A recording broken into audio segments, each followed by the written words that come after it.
So while we're on the subject of Steph Curry, we can jump right to the Golden State Warriors.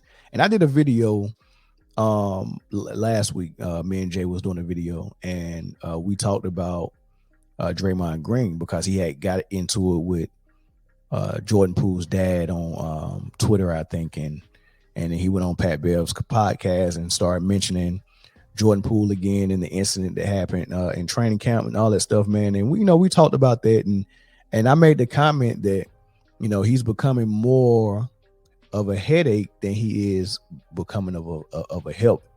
And I wouldn't have given him $100 million extension. I would have figured out what we can do to replace Draymond Green. And then a lot of my friends in the comment section said that you can't replace him and you can't put a price tag on what he brings to the table. And it's more than basketball, which is true. Because when you look at basketball, he's statistically, he's not doing that much, but we know he's a great defender. We know he's a great locker room guy, rah-rah guy. He gets everybody fired up. He gives them attitude and edge and all that stuff. We know what Draymond does, right? But I'm saying my whole point when I said that is like, all right, so you're concerned that if you don't have Draymond, then your defense will suffer, which would be true unless you actually bring in more pieces that's gonna help your defense not suffer. And I take it back to the first championship. Now, Golden State was fool's gold for a lot of teams, right? I'm gonna tell you why. There was a lot of teams that tried to copycat what Golden State did, and on the surface, it looked like Golden State shot a lot of threes, and it looked like that's how they was beating everybody. But what people didn't see below the surface is Golden State ran a lot of set actions and set plays, and the offense was very sophisticated and everyone was moving, and there was equal opportunity for people to make plays. You can make plays out of the post. You can make play. It was just so many different ways. You had ball movement. You had player movement. Steph and Clay running off screens. Draymond getting high post ups, and he's faking the handoffs or actually doing the handoffs, and he'll slip screens. I mean, it was just so much action going on with Golden State. It wasn't just about them just jacking threes up, right? And the other thing that was missed as well is there was a great defensive team. And why they was so great defensively is because they had two rim protectors, 7-footers. Andrew Bogut, former number 1 pick. It looked like he was just a rim protector and rebounder. But what you didn't know is he was a polished offensive player. So sometimes they could throw it in the post to him and he can get them a bucket. But that wasn't his role.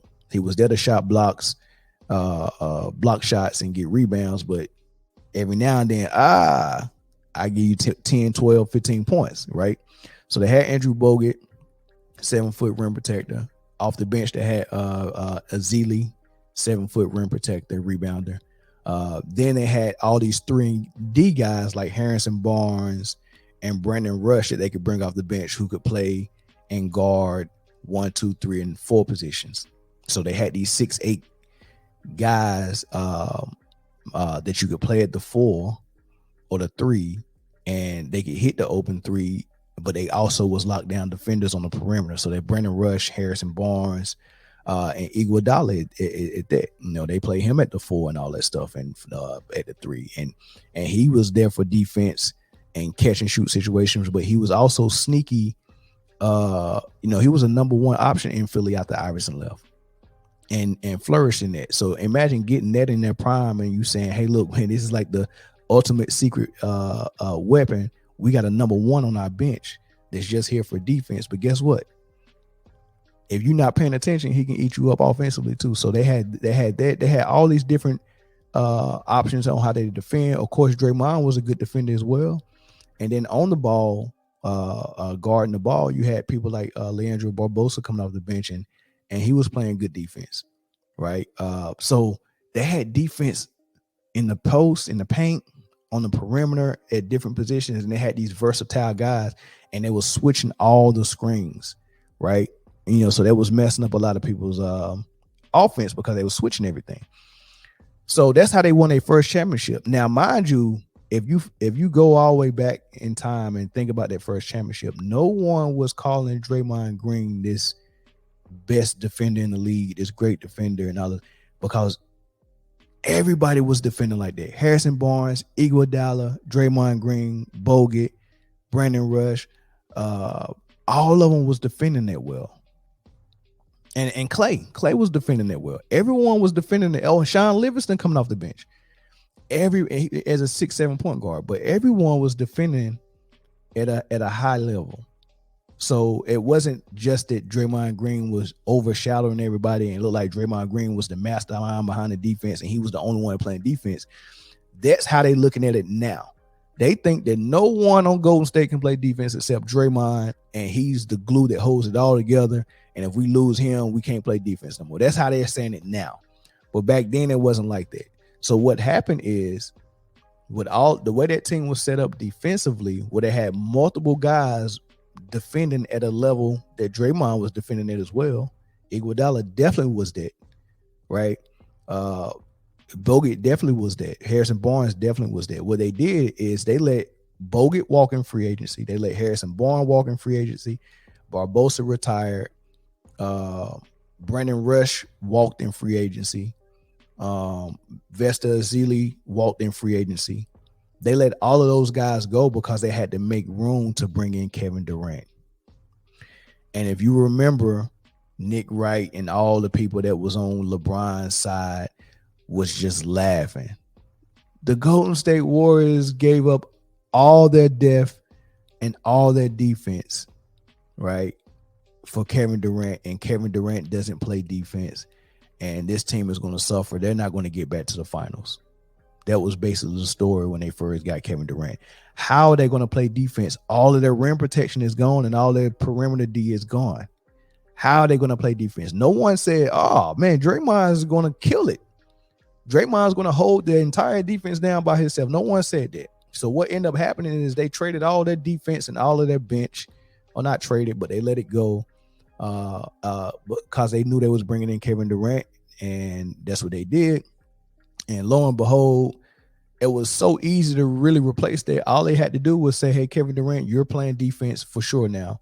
And they started playing him at the 4 and the 5, especially with that depth lineup of Kevin Durant, Iguodala, Draymond, Clay, and Steph. That lineup was killer. You got rim protection for Kevin Durant as a true 7-footer, and Iguodala and Draymond can switch every screen on the perimeter, and they can guard post players, and they can help rebound. Like that was a depth lineup. But even then, no one was saying without Draymond we can't play no defense, right? They played defense, and as far as their bench, they just went and signed someone like JaVale McGee. Okay, there's a rim protector when you need one. David West, he's not a shot blocker or rim protector, but he's a big body, right? They drafted some rookies. Jordan Bell, he played defense. He not even in the league no more. Look how easy it was to get a guy that was defensive minded. Jordan Bell was out there playing defense. They still had Sean Livingston. They still had Iggy on the bench.